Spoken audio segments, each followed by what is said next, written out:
It's time to take this fight to an all-new front. Go behind the scenes. Be the first to know about our exclusives. And stay connected.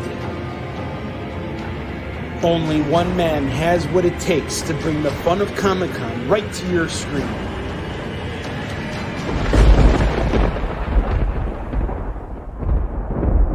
This Friday at 10 a.m. Pacific, 11 a.m. Mountain, 12 p.m. Central, 1 p.m. Eastern. Get your fix. Join our mailing list today and receive the first 3 issues of Yisunshin digitally for free. Order now at www.yisunshin.com. How you doing, folks? You're watching Onward with Onrie, or Live with Onrie. Sorry, I just messed up royally. Let me start that again.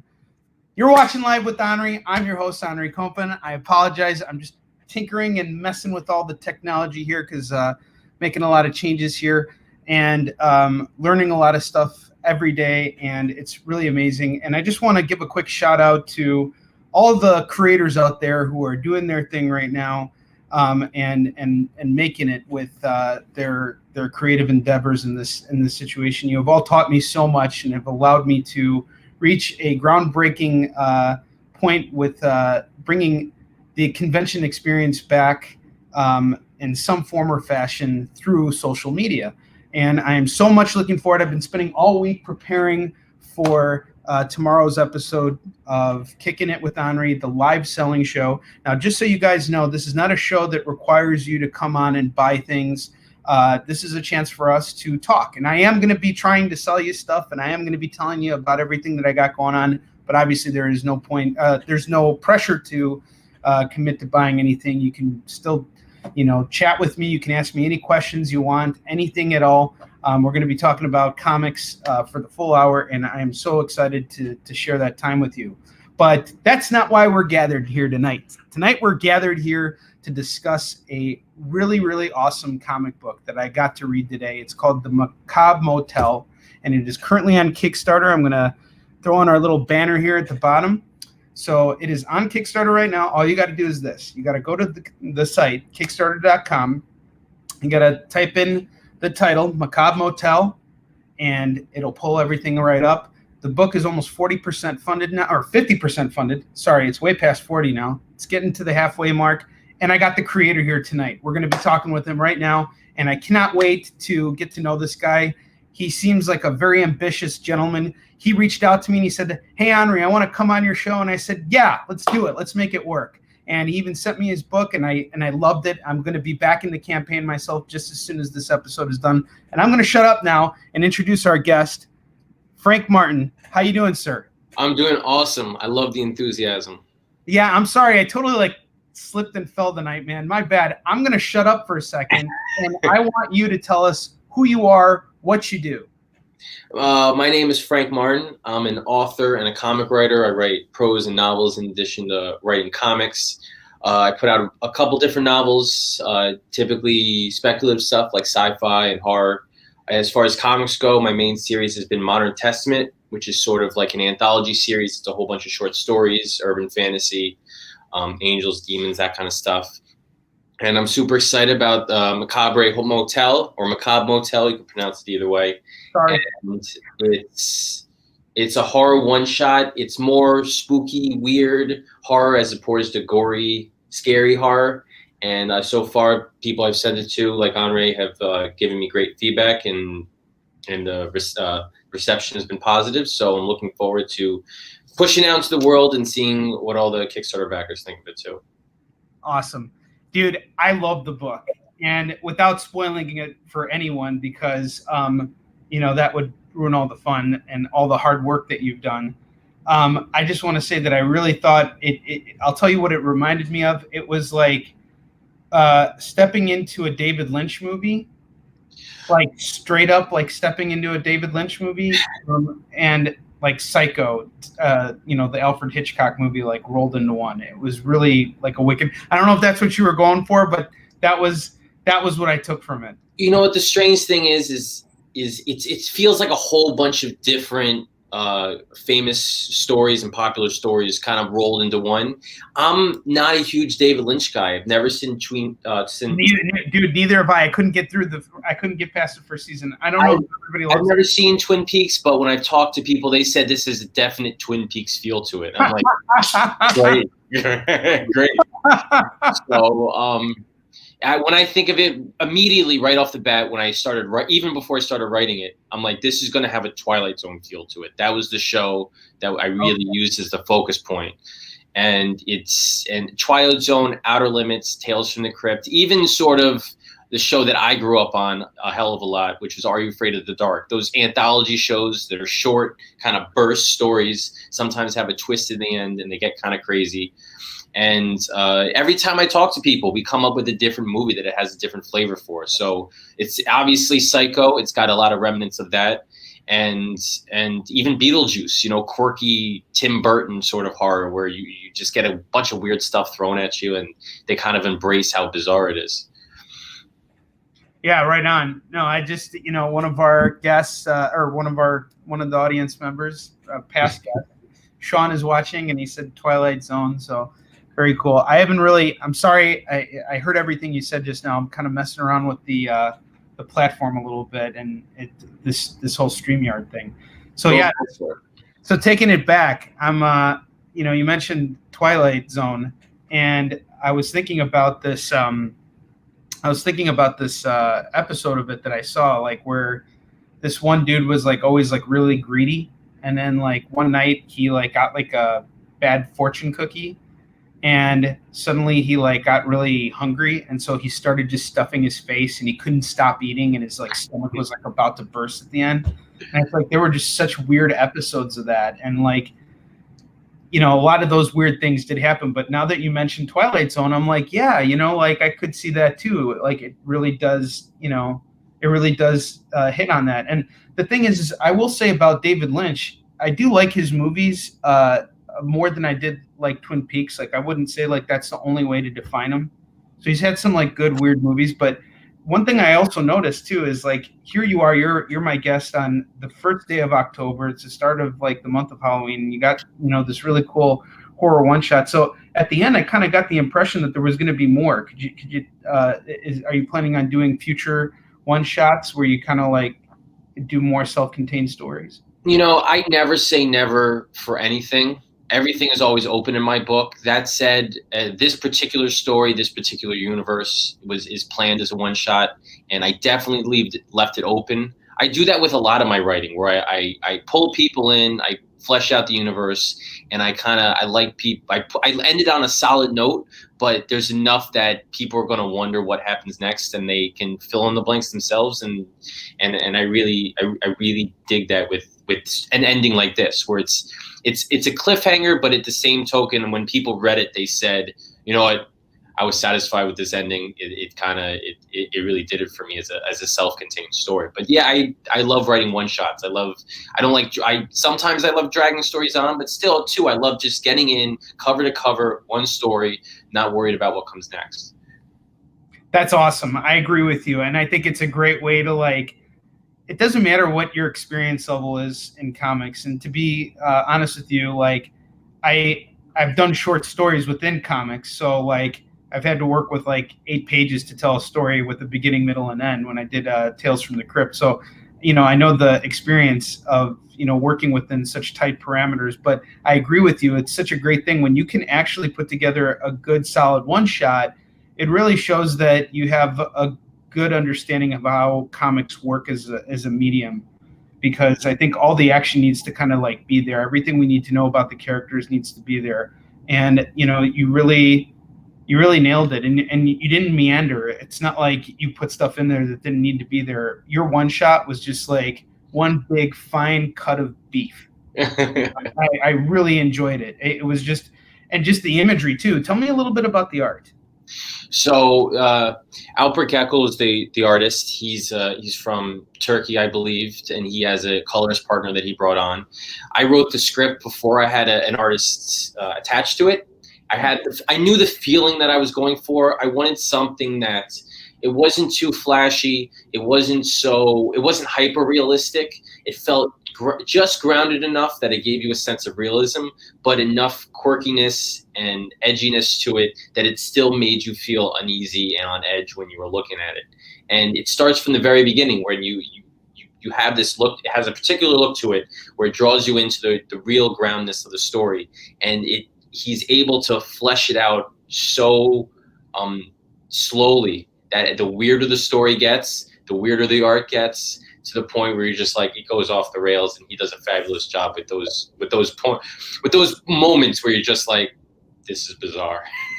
Yeah, I actually I feel like it's a book I can let my son read too, because there really wasn't that much like violence or even strong language. I mean, I think that there may have been one scene with I forgot.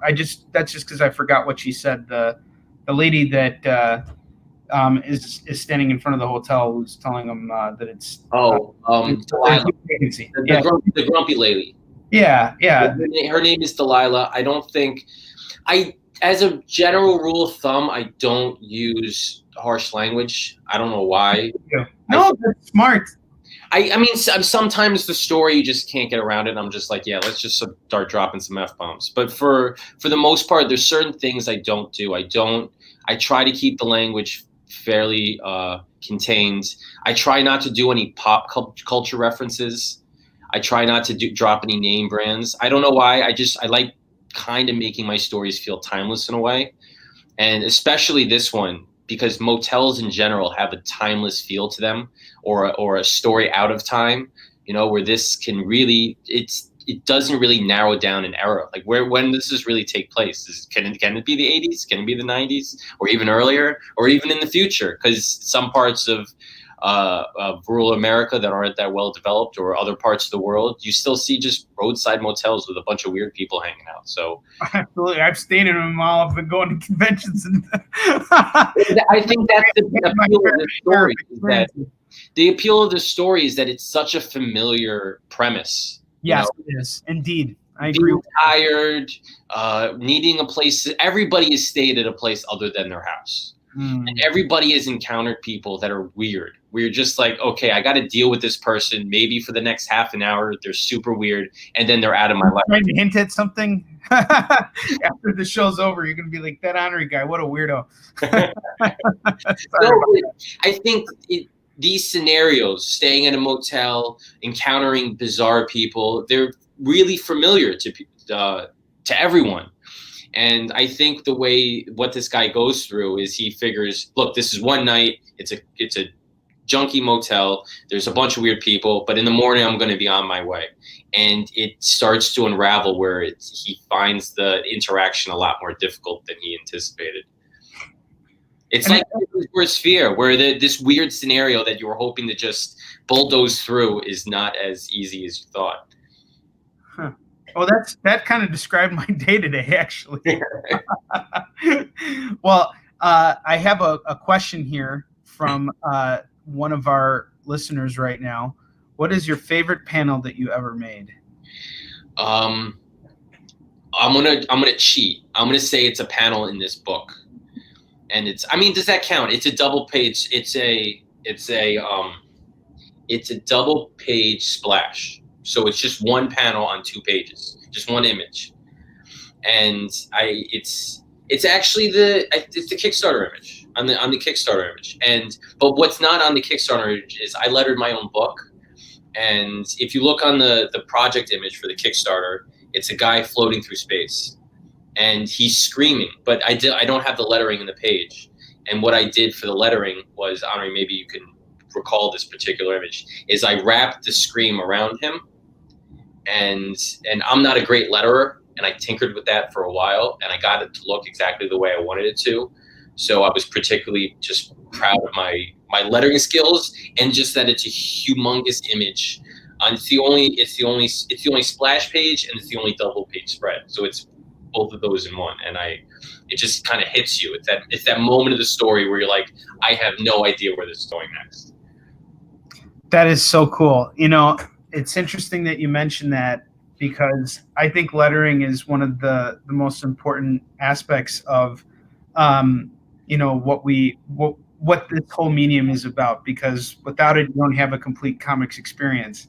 And, you know, good lettering, it's like sound effects, you know, and being able to just mess around with it. And the fact that that's your favorite part of, that's your favorite panel that you ever made. That's really cool. I'm a terrible designer, just visually. I can't draw. As far I could make passable lettering, but sound effects, logos, these are really not my specialties. Yeah, same here, man. Whenever I pull off a nice sound effect or a nice lettering effect, I give myself a fist pump, because it's just not my specialty. So it's something I don't have that visual gift that a lot of artists have. Right on. Well, you know, it's okay. You know, that's why they exist. You know, and they exist to do our bidding. But you know, that's the fun part about collaboration, and that's part of what makes comics so wonderful, is that it's not just one person. It's like a bunch of people coming together to form Voltron. But I wanted to say something, because part of Voltron's whole saying is, if we fight together, we win together. And while you were telling me, while you were in the process of answering this question, I take great pride in this comment right here, and I was so happy to see it, because when I do this show, I really want to help you out as a creator as much as I can, because I know what you're going through. I know how hard Kickstarter is, and I believe that if you succeed, then I succeed. Even if that money's going to you right now and making your project real, and you're going to get a backing from me as well. And Sean Morrissey, thank you so much for, you know, throwing in and helping out our good friend here. So anyway, how you doing with this whole Kickstarter thing? You seem to be holding it together like extremely well. I mean, this is my 7th go around. This is my 7th Kickstarter. I've run a couple. I ran one for a novel. I've ran one for kind of an anthology, like a prose anthology of short stories, and the others have all been comic books. And it's always a nerve-wracking experience. I haven't had a runaway campaign yet where things just get out of control, and I'm just like, this is easy. You know, every time it's a push, every time it's a struggle. I've been fortunate enough, I've had a bunch of backers come back, but I mean, we do stuff like this to get our books made, because books are expensive and they're not cheap. Yeah. And you want to be able to pay your artists for the work that they do, and you want to be able to throw out a whole bunch of great things that are part of this campaign. Like, I have a theme song. A buddy of mine did a theme song for the book, which was phenomenal. It's super creepy, which is a reward. I'm also offering, as an early backer bonus, the first 100 physical backers are getting a keychain, like the motel tag keychains. It's one of those things where people just know what they look like, because they've seen them on the racks behind the front desk. And I'm going to have the Motel Macabre logo on it with the backer number for the first 100 physical backers. So I feel like that's a cool thing to make a Kickstarter experience, and I want to be able to provide that for backers. So seeing people jump on board and help make this experience awesome is kind of what it's all about. You've got such great energy. I wanted to tell you, it's really a pleasure to see somebody not only put their own book out there, but not be afraid to share how passionate they are about the stories that they're telling. And I honestly, I feel that from you tremendously. And I think that's you sound like you're in a very good place when it comes to the Kickstarter, because the one thing I realized, I haven't done enough Kickstarters. I was always busy bootstrapping everything. Like my second graphic novel, Marks, I never Kickstarted it. I just was so focused on what I was doing at conventions that I was like, I'll just take money from there and, you know, just get it out there so that it's out there and it exists, because there's that urge to get it out there. But, you know, when you don't have conventions anymore, you have to rely on things like Kickstarter, and you never know what it's like, because it's hard for everybody. Like what you're experiencing is the same thing everybody, even the most successful Kickstarters encounter. And, you know, the fact that this is your 7th one, dude, your level's beyond me, dude. I know before you. I've made errors and I've made mistakes. Just now, I woke up with a panic attack. Honestly, right now, I woke up this morning with a panic attack because I always launch the night before. So I launched late last night, and I made a mistake on one of the shipping options for one of the tiers. I have free U.S. shipping, and for some reason I got I had U.S. shipping on there with $15, and so I had 3 backers, and I'm like, it's supposed to be 0 shipping, and these people are paying $15 and they're supposed to. And once somebody backs on a pledge level, you can't edit it. So I can't change it. So I'm having people pledge to this rewards here, and I can't do anything about it. And eventually, after my nerves started freaking out and I started screaming at my kids because they were being loud and I was having a nervous breakdown, I figured out a solution, and I kind of figured out a workaround. And so yeah, no matter how many times you do this, something goes awry. But look at that, dude. And thank you. You know, I take really great pride in this, and I hope that you're seeing the backers the pledges come through from watching the show. Jason, thank you so much. Kitsune Windsor, you and I are going to be. I have my other computer up, but I'm trying not to look at it. I'm going to close. No, you know, I normally don't do this, and I apologize. I really do, Frank, because normally when I host this show, I give you my full attention, and because I'm implementing StreamYard and trying to learn everything that it has to offer, I'm 7 months late to the game, and I apologize for that. I love being your experiment. Go ahead. Okay, awesome, dude. Awesome. Yeah, I've been on a couple shows with StreamYard. I think it's a great tool. So it seems to work for a lot of people. I have no idea how to use it myself. I've only been on as a guest, but it seems pretty cool that you could just talk to somebody on the other side of the country or the other side of the world, and everybody could see it in real time. Technology is cool when it works. Yeah, no, absolutely. And the way I think about it now is, if that's the case, I can have my convention setup working for me around the clock. And the thing is it's just it requires a dramatic amount of like thinking, because I'm trying to think outside of the box with Kickstarter, because you know the position I'm in right now, I would love to launch a Kickstarter and get it going, but I have to have a very smart way to repackage Yisun Shin so that it makes sense for people who have backed it before. Like, you know, it's just sort of like my thinking on it, and like you have to offer something new, I think. And it's just like what you're saying. It's like you have to come up with new ways to keep getting people going. And that's the great thing about, you know, unlocking stretch goals is like it's not just one person who gets rewarded; it's everybody. And I think that's a really wonderful concept. So Kickstarter is a weird thing. People. You really have to make it an event with stretch goals, milestone goals, flash rewards that are available for a limited time. They just recently implemented, I don't know if you're aware, add-ons. This is something people have been asking for forever, for Kickstarter to have some sort of system within their Kickstarter website that allows people to add on a la carte items. And this is my first campaign with it. I have a couple add-ons, a couple novels. I have one of my comics from my back catalog there. So yeah, there's tons of tools in the toolbox to try to keep things fresh, keep things interesting, to try to get people engaged and really want to enthusiastic about what you're selling. Yeah. You know, I'm actually thinking about launching my next campaign on election day. and the reason why I wanted to do that is for my own peace of mind too, just to, you know, to see if I can withstand being thrown into the lion's den, I guess. And I'm sure there are a lot of other creators out there who are thinking the same thing, or maybe a bunch of others who are saying like, no, this is not the time to do it.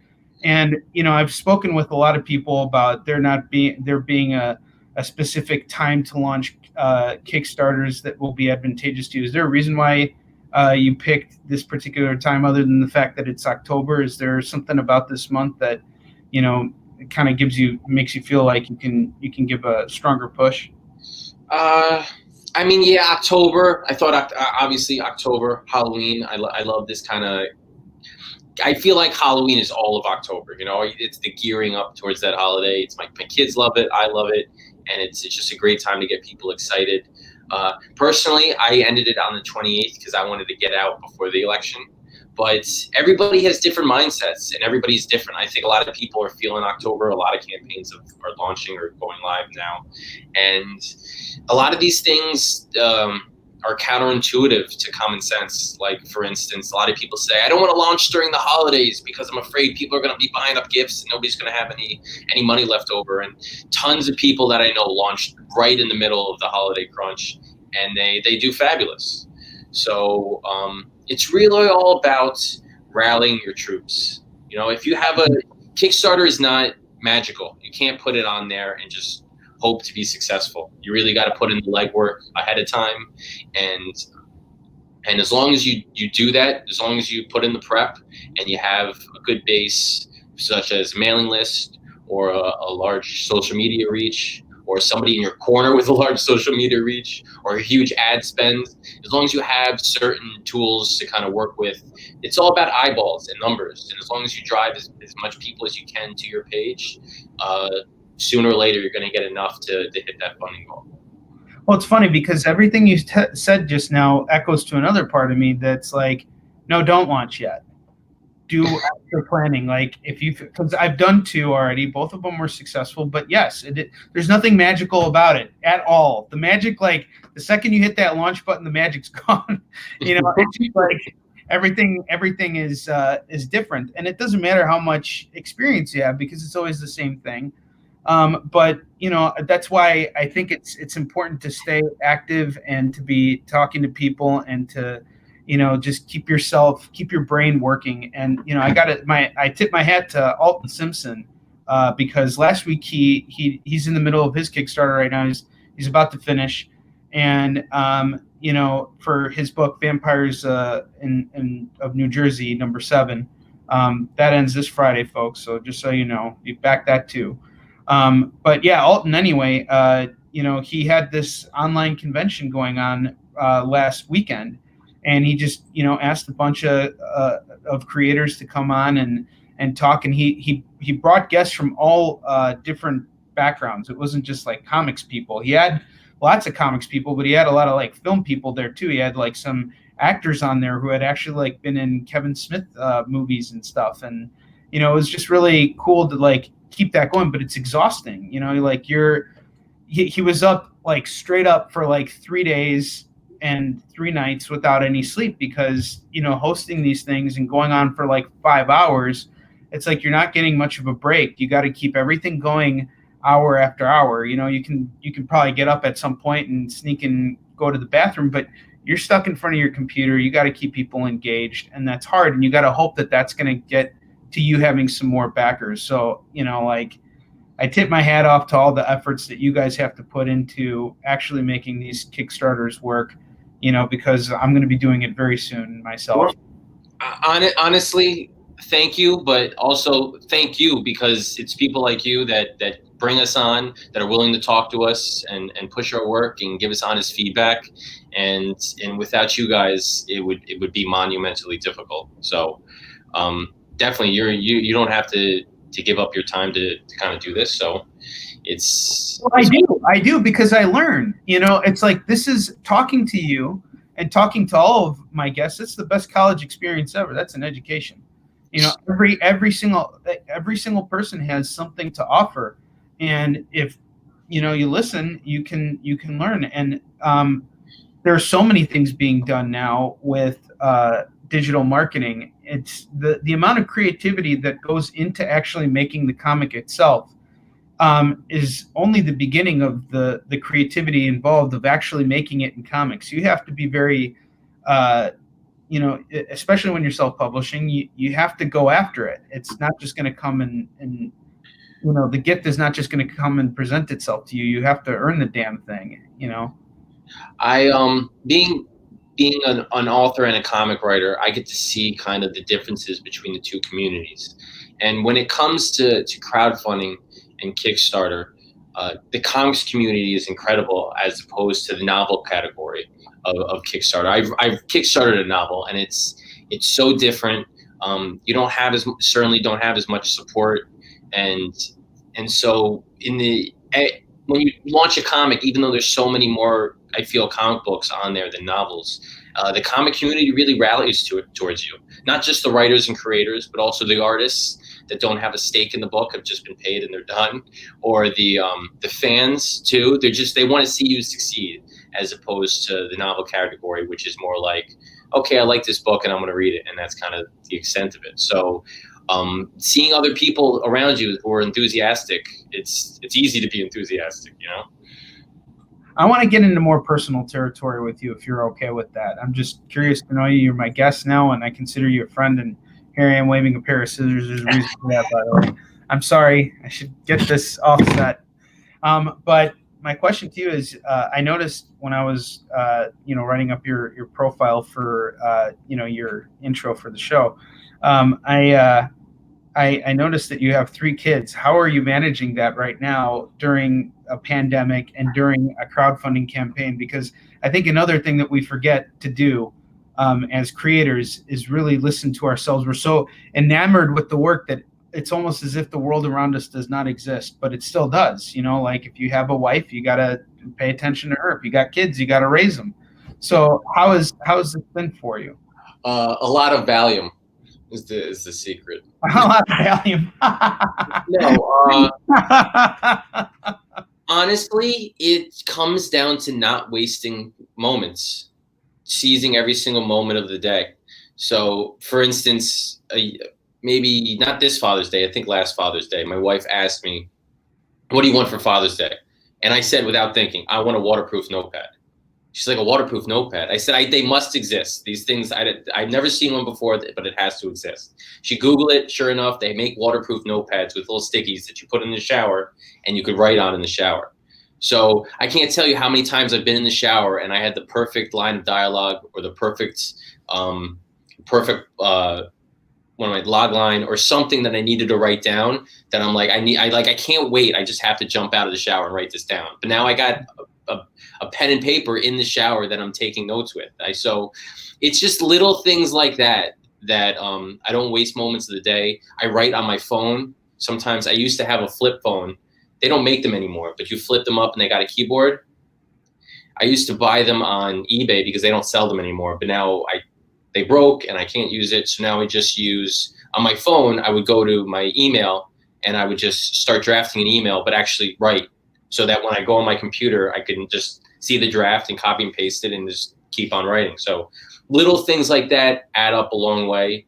I basically write a sentence at a time. So, and you do it enough times, you got yourself a chapter, you got yourself a script, and yeah, man, it's not easy. It's hard work. Anybody with kids or family or job obligations, it's a constant struggle to juggle it all. I'm looking something up real quick because I want to make sure I'm trying to remember who got me to start doing this. I believe it was a previous guest, Mike Barron. I don't want to mispronounce his name because I've had a really long day, and I apologize to him because he was a wonderful guest. I think he's just give me one sec. Yes, Mike Barron. Mike Barron. When I had him on my show back in June, he's currently doing his crowdfunding campaign he did one for Florida Man, which I'm looking forward to reading. It was very successful. And I had him on my show, and we were talking about the process of writing. And I was in that time I was working. I had just begun work on my next project, which I finally just now got like a first draft of, and I'm now retooling it. But he told me he started walking around. The way ideas came to him was he would always have a notepad with him and a pen, and he takes it everywhere he goes.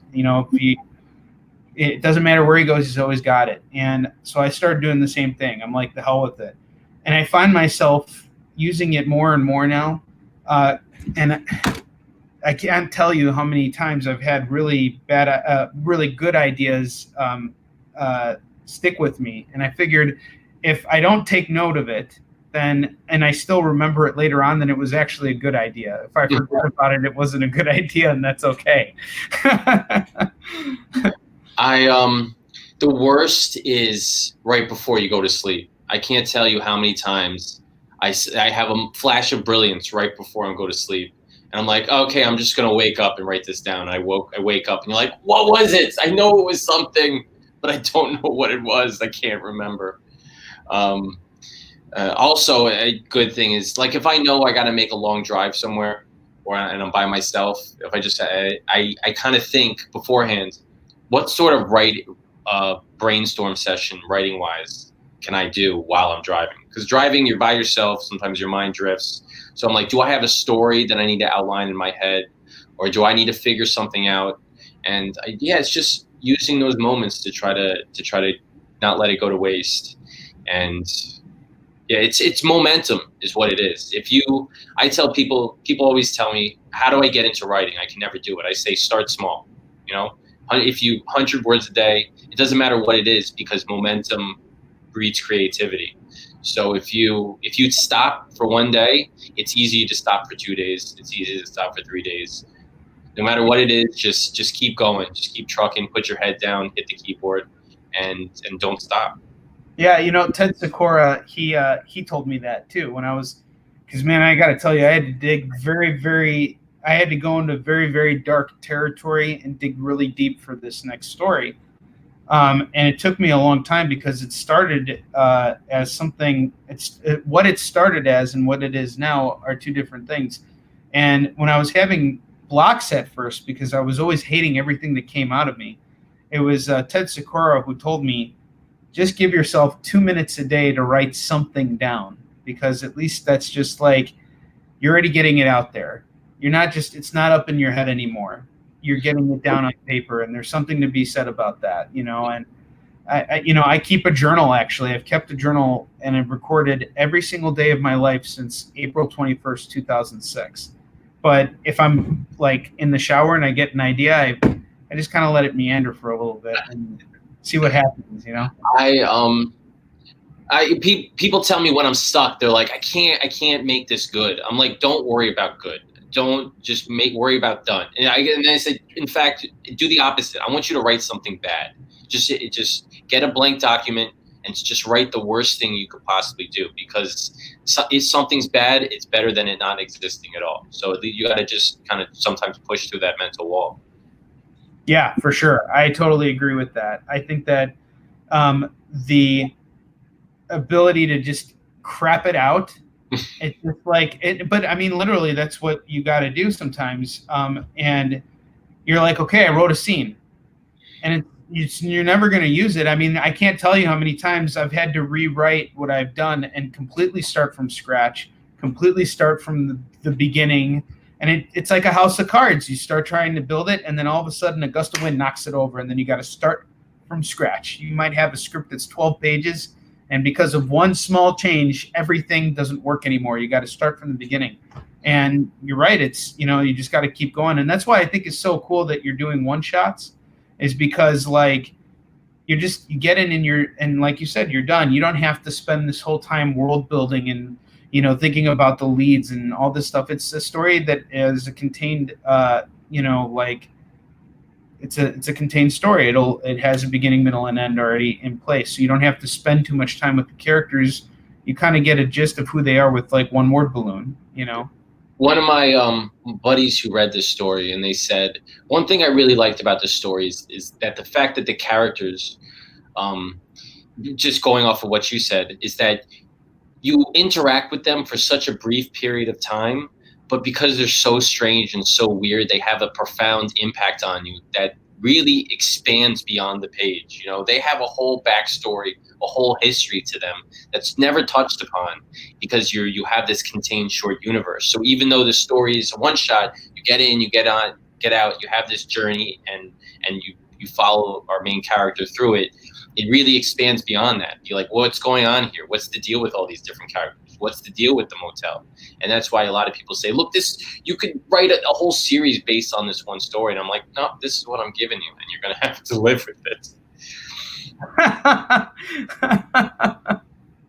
Yeah, no, you know, I think that's the way to, you know, that's the way to really like do it sometimes. And I was thinking about doing just like a one shot for my next project. Instead, I settled on way more than that. I'm going to do 3 issues but each book is going to be 48 pages.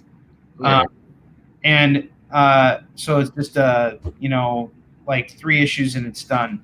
And I like the idea of a story having a beginning, middle, and end. I think it's really hard to continue a story and just let it go on and on forever, because at some point, it becomes exhausting. Like, you don't know where to go next. And I like when TV shows know that, I like knowing that my favorite TV show is going to end eventually, because I will get annoyed of it if it goes on for too long, I'm kind of a completionist in the fact that I can't really start developing something until I have an ending. A lot of people will write, if they're doing a 6-issue or 4-issue series, they'll write issue 1 and they're so excited about it that they'll start an art team and start production on issue 1 without having written the other issues yet. I can't really do that.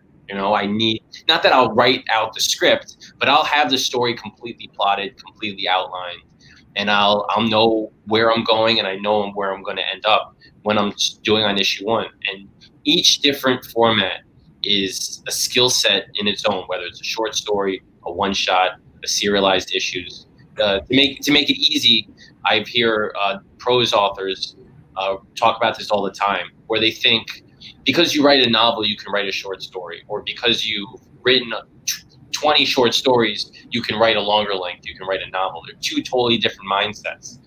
Sometimes short story people don't know how to develop a huge, large epic, and somebody that writes a novel, they're like, look, I'm trying to write 2,000 words and that's it, but I want to know what happens this time, and then this person this time, and I want to expand on this, and before you know it, you got a whole book on your hands. So it's really difficult to get in those mindsets. It's like totally different jobs. That's interesting. I never really, my training in writing, I guess you could say, how I got into this field. Like, I went to college for writing and prose, and I've written lots of prose stories, but my interest was always in comics, because that's always where I wanted to be. And when I was in college, like, it was kind of like frowned upon at that time, as odd as that sounds today. But when I was going to college, I guess I just picked the wrong school or picked the wrong department or something, because everybody always considered comic book writers to like not be real writers or something. Like, I knew that there was a process to learning how to write comics, because it's got to be different than writing prose. And sure enough, I discovered that was very much so the case. When you're writing a comic as opposed to a prose novel, you're focusing on a lot of different things. When you're writing prose, you're building out the sets and everybody is reading all that. In comics, you're still building out the sets, but it's the artist who is illustrating those sets for you. So people aren't reading as much of your words now. They're reading more of your content, your exposition. And so that's something that I think is really cool about comics, but it's something that I really miss about writing, because like when you're writing prose, I should say, because when you're doing comics, again, it's like people don't see half of the work that goes into it. But I also like comic scripts because you're allowed to kind of like, you could say not everything has to be finished. You can cheat. You can cheat. That's yeah. There's a lot of cheating in comics, and I'm trying to get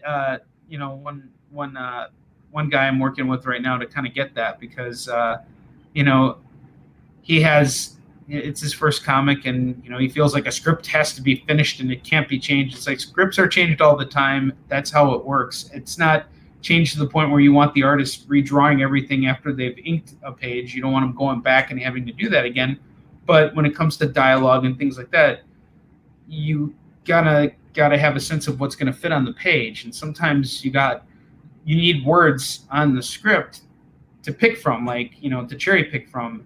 And it can be a little bit misleading to the artist because they may not have as much space, but you find a way to make it work. You just let the artist know, like, hey, take as much space as you need here to add detail and all this stuff. We'll work around you in this case. And I hope it works out. Yeah, when you're a pro and you're working for the big two or on a big licensed project, The script is like a solidified thing. You finish it, you hand it in, and it's like the Bible everyone works with.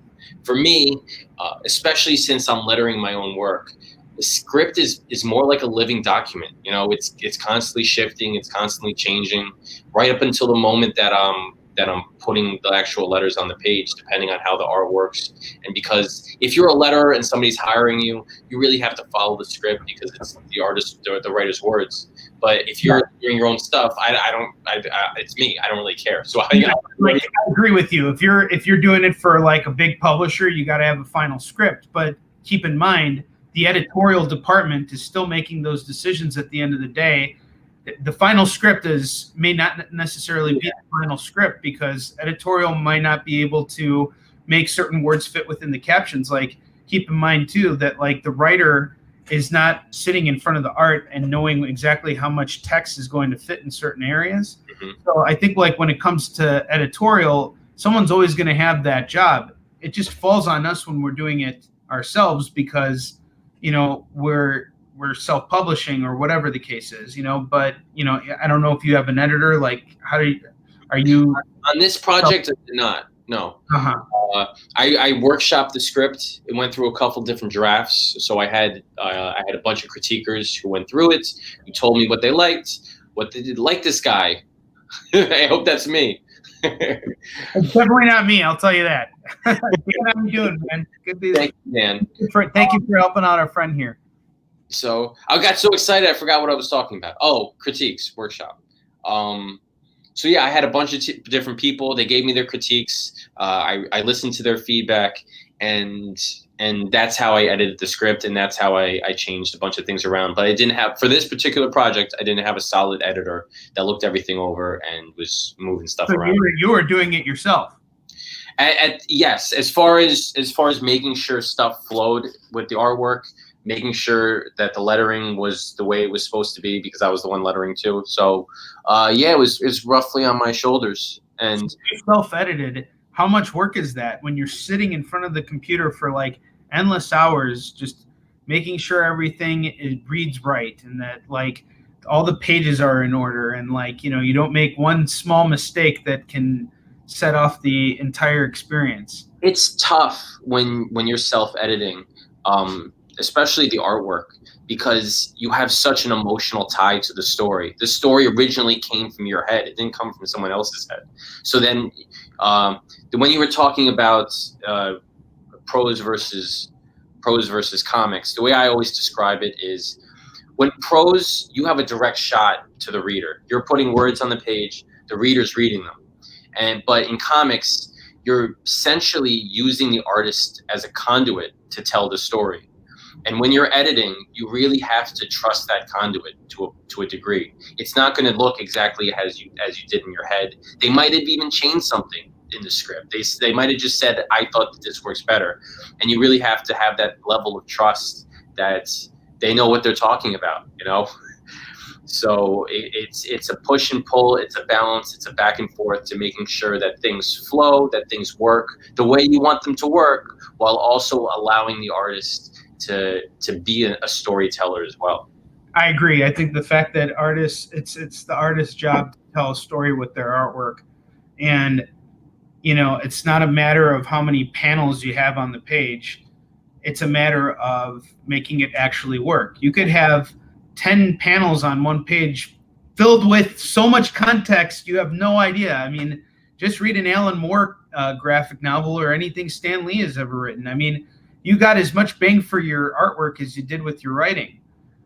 So anything can theoretically work. There's no such thing as having too much context, as being able to fit too much context on a page. You just don't want it to happen to the point where it's going to bore people and not want them to want to continue reading the story.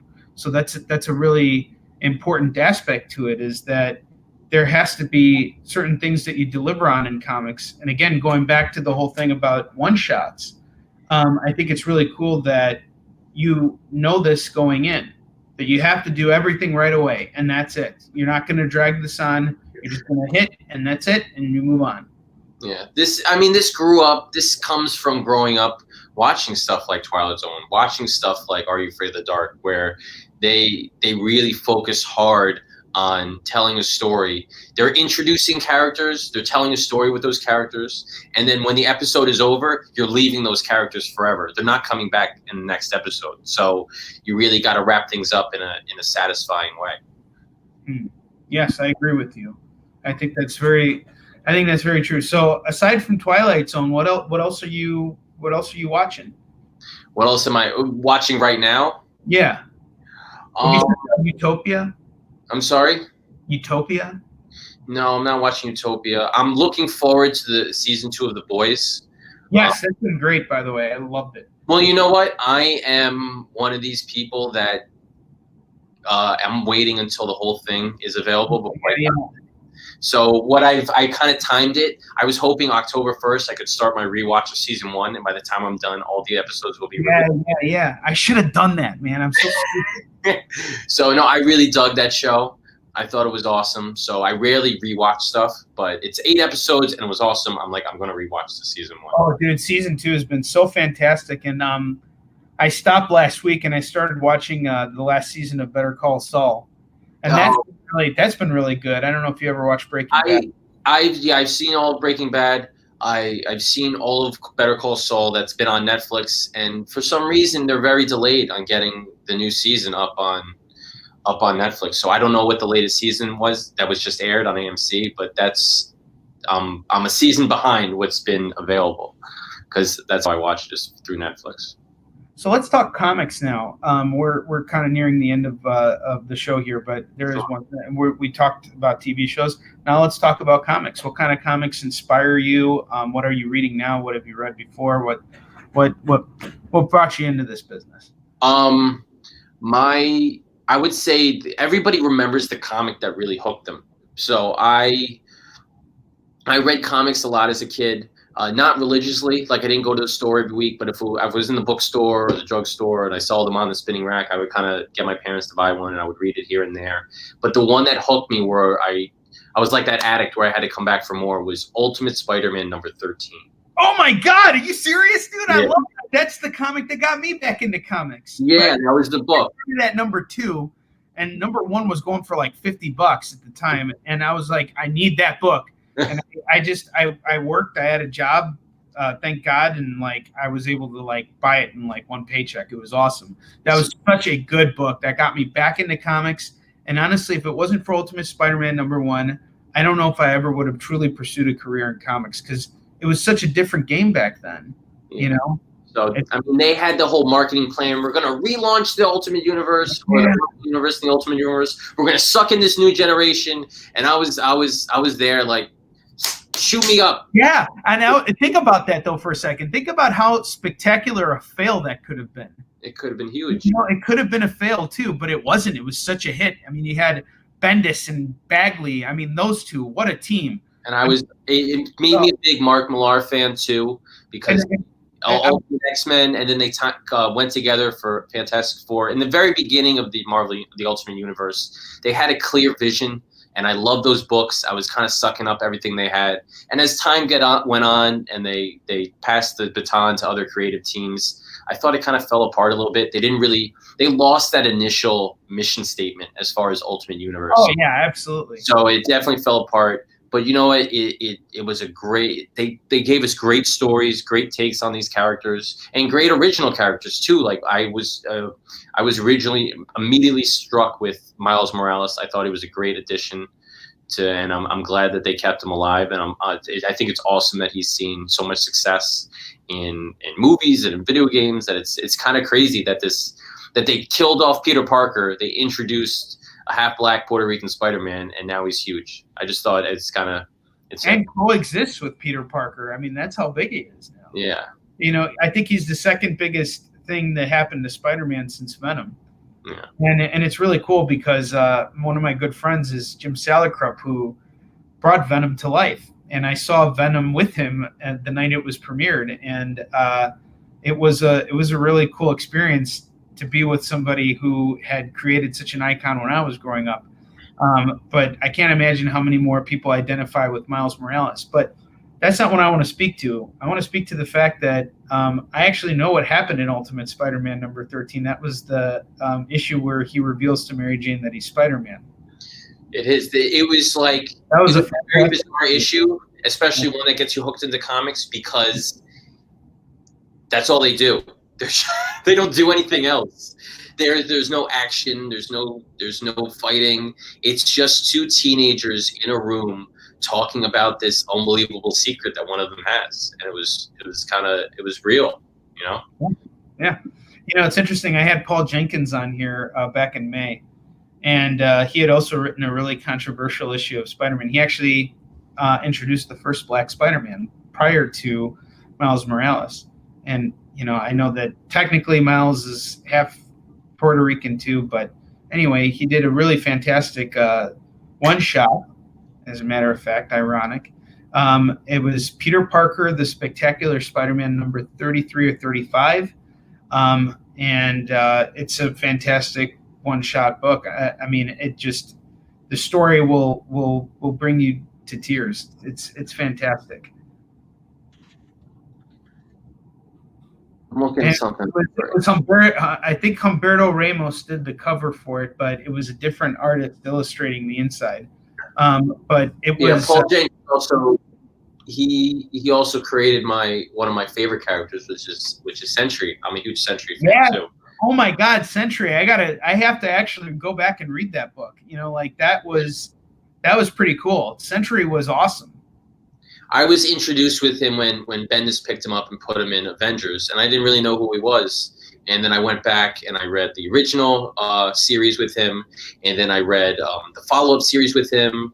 I read the new series that Jeff Lemire did, and I really like the character. Some people don't like him; they think he's like Marvel's Twisted Superman, and he's kind of weird. But I think he's just perfect for storytelling. He's right full of ideas and concepts, and I would have loved I would say, being a teenager reading Ultimate Marvel, one of my dreams was to do a Sentry Ultimate version of him. That would have been. I would go as far as to say that you know, Paul Jenkins is like that professional athlete, like in real life, that, you know, kind of helps you get your start. He's really that guy who's a big believer in independent creators making it. And go back and watch the episode where he came on. He was an outstanding guest, and he came on right around the time that we started to see all the protesting begin throughout the country. And it was a great episode. So if you have a chance, go back. Just, you know, he was fantastic. I'll check out. I'm a fan of his work. Yeah. But Frank, we're coming to the end of our show here, and I want to give you a chance. First off, I want to thank you for coming on the show. It was a huge pleasure having you on here and hearing from you tonight. Definitely. Thank you for having me on. This has been a lot of fun. I never get tired of talking stories and writing and comics and pop culture. It's what we do, and it's why we do it. So since you're running a crowdfunding campaign, and we know that that's the best way to support you right now, tell us how we can follow you so that we know what's going on and all that other wonderful stuff. I'm going to let you take it away. So I'm real simple. I'm on Twitter, Instagram, and Facebook. My handle is @FrankTheWriter. It's for all three. It's pretty simple. I also have a website, FrankTheWriter.com, and you can sign up for my mailing list through the website, which is kind of the best way to keep track of what I'm doing. Awesome. Frank, thank you so much for coming on the show. Do me a favor, hang out backstage. I'd love to have like an extra word or two with you behind the scenes, all right? Definitely. I'm not going anywhere. All right, hang tight. I'm just gonna remove you, but you're not removed. All right, folks, there you have it. Another great guest. We got two other really fantastic guests coming on the show next week. But before we go into that, do me a favor, if you haven't already, please go and support Frank Martin. He needs our help right now to get his project out there. I know how hard this is. I'm going to be jumping into this game very soon, and trust me, it is a book that is worth reading. I wouldn't have taken the time to read it if I didn't believe in the project myself. And you have my word that as soon as I end this broadcast, I will back this campaign. I just haven't had a chance today. I've been running around everywhere. But yeah, Frank Martin, great guy, and I look forward to seeing my friend in the future. I'm going to let you guys go now because I got to get ready for tomorrow's show, and I can't wait to see you guys. Please come on. You don't have to buy anything. Just come and chat with me. Tell your friends about it, too. Tell them, like, you know, that, hey, there's this, you know, weird guy, and he kicks this dummy here, and he talks about his comic and all that stuff. Just come on there. You guys can, you know, we can talk about anything, and it's our hour together. It's just like, you know, being at Comic-Con, and I'm going to share, you know, stuff with my collection there, too. It's going to be a lot of fun. And I got some news to tell you guys, too. So if you're watching right now, I got something I'm going to reveal tomorrow, and I can't wait. It's some big news, some big changes, and it's really going to put some fire in sails, and I can't wait to share the news with you guys. So I will see you all tomorrow at 12 o'clock. Chicago time, so we're going to start from the beginning here. 10 a.m. Pacific time, 11 a.m. Mountain time, 12 p.m. Central Standard Time, and 1 p.m. Eastern Standard Time. I will see you guys tomorrow. I can't wait, and until then, onward to victory.